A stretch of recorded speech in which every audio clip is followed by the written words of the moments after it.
Hello दोस्तों, आज हम लोग एक बार फिर से द इंचेंटेड पूल का थर्ड पार्ट का अध्ययन करने जा रहे हैं। और मैंने आपको पढ़ा दिया था who is the friend of one who stays at home. यहाँ तक ये क्वेश्चन मैंने बता दिया था और इसका आंसर भी उसने बताया कि वाइफ है जो घर पे रहता है उसका मित्र होता है वही। तो यहाँ तक हमने आपको बता दिया था। उसके आगे हम लोग चलते हैं। उसके आगे था प्रश्न, ये अच्छा पूछता है। जो आगे का प्रश्न है पूछता है who accompanies a man in death. Accompanies का मतलब साथ देना। हु एकम्पनीज कौन साथ देता है ए मैन एक आदमी का इन डेथ मौत में। यानी जब आदमी का मौत होता है, जब आदमी मर जाता है तो उस समय उसके साथ में कौन जाता है, उसका साथ कौन देता है, कौन उसके साथ में जाता है। युधिष्ठिर क्या उत्तर देता है? धर्म, धर्मा। यानी जो धर्म है वही उसके साथ में जाता है। धर्म दैट एलोन एकम्पनीज, धर्म ही है जो अकेला जाता है। द सोल, देखिए धर्म that alone accompanies the soul in its solitary journey after death. धर्म ही एकमात्र ऐसा है जो अकेला जाता है। द सोल मतलब आत्मा के साथ, इन इट्स सॉलिटेरी जर्नी उसके अकेली यात्रा में, आफ्टर डेथ मौत के बाद।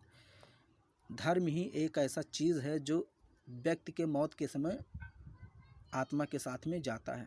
धर्मा यानी धर्म, दैट एलोन जो अकेला, एकम्पनीज साथ जाता है, द सोल आत्मा के, इन इट्स सॉलिटेरी जर्नी उसकी अकेली यात्रा में, आफ्टर डेथ मौत के बाद। ओके, मौत के बाद आत्मा के साथ धर्म ही जाता है और कुछ नहीं, धन दौलत सब यहीं रह जाता है। ओके, इसीलिए हम कहते हैं ज़्यादा धन दौलत की इच्छा ना करो, जितना है उसी में संतुष्ट रहो, क्योंकि ये सब आपके साथ में जाएगा नहीं। जाएगा सिर्फ धर्म, यानी कि जो आपने अच्छे कर्म किए हैं वही आपके साथ में जाएगा। नेक्स्ट क्वेश्चन पूछता है यक्षा युधिष्ठिर से, कहता है which is the biggest vessel. Vessel का मतलब होता है पात्र या फिर बर्तन। Which is the biggest, biggest का मतलब सर्वाधिक बड़ा, यानी सबसे बड़ा बर्तन कौन सा है, सबसे बड़ा पात्र कौन सा है। अर्थ, उत्तर को कौन देता है? युधिष्ठिर उत्तर देता है the earth, Prithvi, which contains जो रखती है, ऑल सब कुछ, विद इन इटसेल्फ स्वयं में, इज द ग्रेटेस्ट वेजल सबसे बड़ा पात्र है। युधिष्ठिर कहता है कि ये जो पृथ्वी है जो सब कुछ अपने अंदर रख लेती है, ये सबसे बड़ा बर्तन है, सबसे बड़ा पात्र है। ओके, फिर नेक्स्ट क्वेश्चन पूछता है व्हाट इज हैप्पीनेस। हैप्पीनेस क्या है? युधिष्ठिर कहता है happiness is the result of good conduct. Happiness प्रसन्नता इज है द रिजल्ट परिणाम ऑफ गुड कंडक्ट अच्छे व्यवहार का। अच्छे व्यवहार का परिणाम ही हैप्पीनेस है, युधिष्ठिर बताता है। यानी अगर आप किसी के साथ अच्छा व्यवहार करेंगे तो आपके साथ अच्छा व्यवहार करेगा तो आप प्रसन्न हो जाएंगे, आपके दिल को सुकून मिलेगा। तो यही युधिष्ठिर जवाब देता है कि happiness is the result of good conduct, यानी अच्छा व्यवहार है उसी का रिजल्ट क्या होता है? हैप्पीनेस। फिर नेक्स्ट क्वेश्चन पूछता है व्हाट इज दैट, वो क्या चीज़ है, बाय गिविंग अप जिसे छोड़ करके, man becomes loved by all आदमी सबका प्यारा हो जाता है। व्हाट इज दैट, वो कौन सी चीज़ है, बाय गिविंग अ विच जिसको छोड़ करके, मैन बिकम्स आदमी हो जाता है, व्यक्ति हो जाता है, लव्ड प्यारा, बाय ऑल सभी के द्वारा। यानी वो कौन सी चीज़ है जो अगर आदमी छोड़ दे, त्याग दे, तो उसे सभी लोग प्यार करने लगेंगे, वो सभी का प्यारा हो जाएगा। वो कौन सी ऐसी चीज़ है? प्राइड, गर्व, अभिमान, एक प्रकार से हम कह सकते हैं घमंड, प्राइड। युधिष्ठिर जवाब देता है प्राइड यानी घमंड। अगर आदमी, अब वो कहता है फॉर इफ मैन, क्योंकि इफ यदि, मैन गिव्स अप आदमी त्याग देता है, बीइंग प्राउड घमंडी होना, he will be loved by all तो उसे लोग प्यार करेंगे, वो सबका प्यारा हो जाएगा। आदमी यानी अगर आदमी घमंड करना छोड़ दे, अभिमान करना छोड़ दे, तो वो सभी के द्वारा प्यार किया जाने लगेगा, उसको सभी लोग उसको पसंद करेंगे, प्यार करेंगे। लेकिन अगर आदमी के अंदर घमंड है तो उसे कोई भी पसंद नहीं करेगा, कोई भी उससे बात तक नहीं करेगा। तो प्राइड यानी घमंड ही एक ऐसी चीज़ है जिसे अगर आदमी छोड़ दे तो वो सबका प्यारा हो सकता है।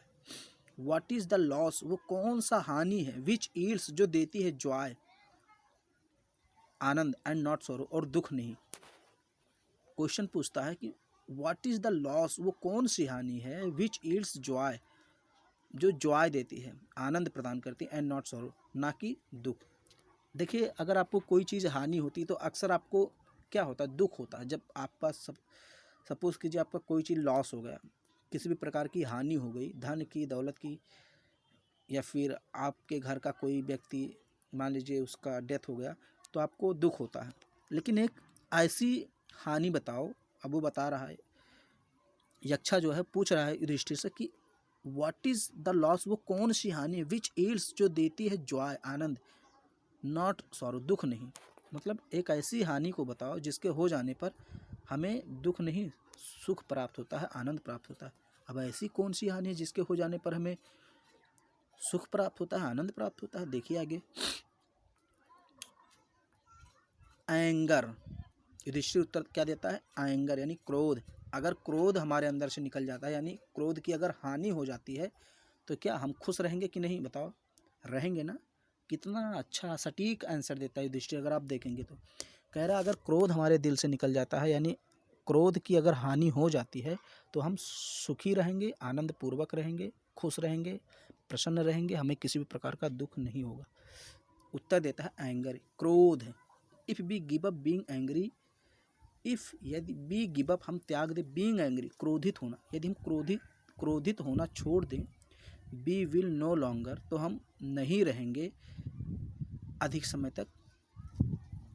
देखिए यहाँ पर अगर ही लिखा हुआ है तो इसको आप बी कर लीजिए, ये ही लिखा हुआ है ना, तो यहाँ बी होगा, B E B, we will no longer be subject to sorrow, तो हम अधिक समय तक दुख में नहीं रहेंगे, दुख के प्रभाव में नहीं रहेंगे। सब्जेक्ट का मतलब यहाँ प्रभाव, यदि हमने क्रोधित होना छोड़ दिया तो हम दुख के प्रभाव में अधिक समय तक नहीं रहेंगे। We will no longer be, हम नहीं रहेंगे अधिक समय तक सब्जेक्ट प्रभाव में, टू सॉरो दुख के।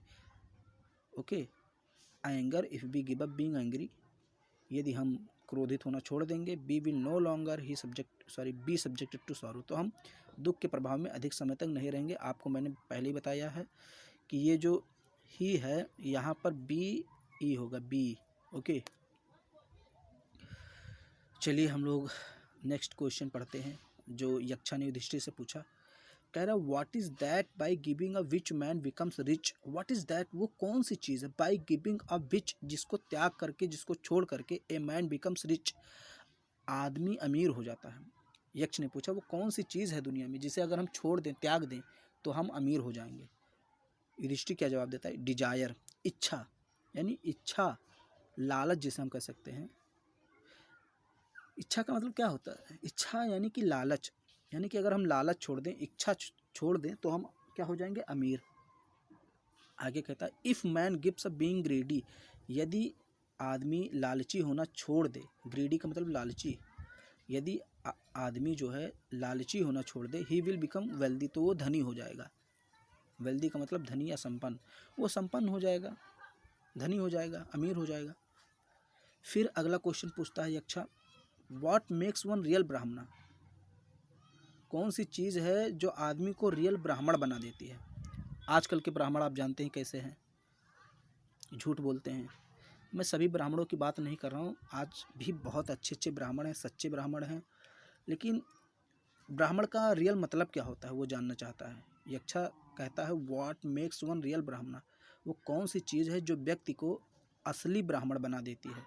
इट इज़ बर्थ, ये जन्म है, गुड कंडक्ट अच्छा व्यवहार है, और लर्निंग या फिर ज्ञान है। आंसर डिसाइसिवली, स्पष्टता से उत्तर दो।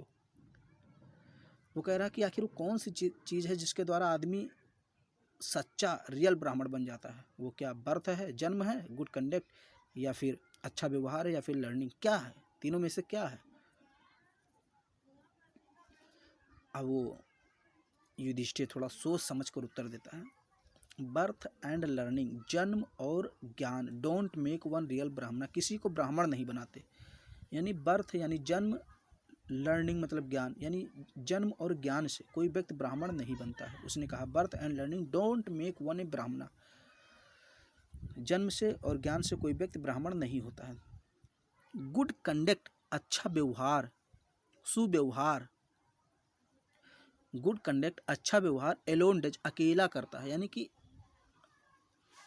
बर्थ और लर्निंग किसी को ब्राह्मण नहीं बनाते, बल्कि गुड कंडक्ट अकेला बनाता है।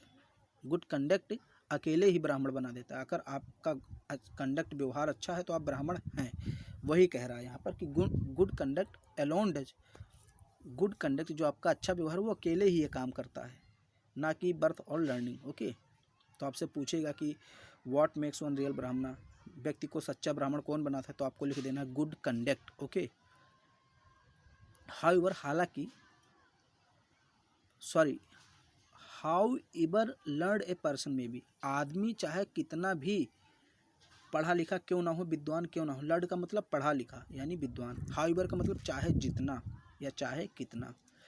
How ever learn a person में भी, आदमी चाहे जितना भी विद्वान क्यों ना हो, ही विल नॉट बी ब्राह्मणा, वो ब्राह्मण नहीं होगा, without giving up bad habits, बिना अपने गंदे आदतों को त्यागे हुए।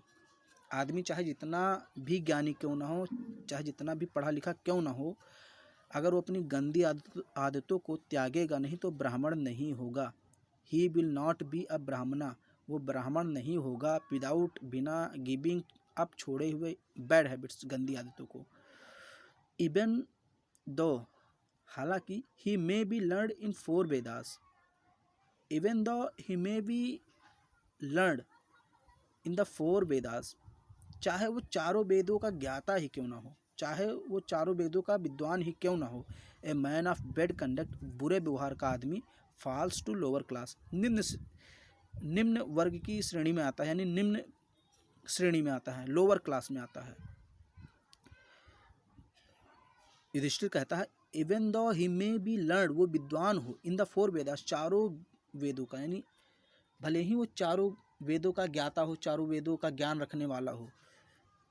A man of bad conduct, बुरे विचार का आदमी, बुरे व्यवहार का आदमी, फॉल्स गिर जाता है टू ए लोअर क्लास, निम्न श्रेणी में, यानी कि वो निम्न श्रेणी में ही आएगा, भले ही उसे 4 वेदों का ज्ञान ही क्यों ना हो, यदि उसका विचार उसका व्यवहार गलत है तो निम्न श्रेणी में आएगा। ओके, फिर एक क्वेश्चन हम लोग और देख लेते हैं, इसके बाद हम लोग वीडियो रोक देंगे। कहता है कि what is the greatest wonder in the world, what is the greatest wonder in the world, संसार में सर्वाधिक बड़ा आश्चर्य क्या है, सर्वाधिक बड़ा आश्चर्य क्या है। अब युधिष्ठिर आंसर देता, every day man sea creatures, प्रत्येक दिन आदमी प्राणियों को देखता है, डिपार्ट जाते हुए टू यमास किंगडम, यम के राज्य में, यानी प्रत्येक दिन प्रत्येक लोग आदमी को मरते हुए देखते हैं। And yet who those remain, और फिर भी वे लोग जो रह जाते हैं यानी जो बच जाते हैं, want to live forever, हमेशा रहने का इच्छा व्यक्त करते हैं, हमेशा रहने के बारे में सोचते हैं। This truly is the greatest wonder, ये सच्चाई सबसे बड़ा आश्चर्य है। यम जो है यानी यक्ष जो है वो पूछता है युधिष्ठिर से कि आखिर इस संसार में सबसे बड़ा आश्चर्य क्या है। तो युधिष्ठिर कहता है कि प्रत्येक दिन लोग अन्य लोगों को मरते हुए देखते हैं, प्राणियों को मरते हुए देखते हैं, यम के राज्य में जाते हुए देखते हैं कि लोग मर रहे हैं, सब लोग यमराज के राज्य में जा रहे हैं, फिर भी जो बच जाते हैं वो कहते हैं कि मैं बहुत दिनों तक रहूँगा, मतलब वो हमेशा तक रहने की बात सोचते हैं। यही जो आश्चर्य है सबसे बड़ा आश्चर्य है, वही कह रहा है एवरी डे मैन सी, प्रत्येक दिन आदमी देखता है, क्रिएचर्स प्राणियों को, डिपार्ट जाते हुए टू यमास किंगडम, यम के राज्य में, एंड यट और फिर भी दोज हु रिमेन वे जो रिमेन बच जाते हैं, want to live forever, हमेशा रहना चाहते हैं। वे लोग जो बच जाते हैं, जो मरते नहीं हैं, वो हमेशा के लिए रहना चाहते हैं पृथ्वी पर। This truly is the greatest wonder, वास्तव में सबसे बड़ा आश्चर्य यही है। ओके दोस्तों, तो ये रहा हमारा तीसरा पार्ट, और इसके बाद शायद एक पार्ट और आएगा, उसमें हम लोग द एन्चेंटेड पुल को कंप्लीट करेंगे। और आप लोग को अगर ये कहानी पसंद आई, ये जो हमारा एक्सप्लेनेशन है आपको पसंद आ रहा है, तो ज़रूर इस वीडियो को लाइक कीजिए। ओके, धन्यवाद।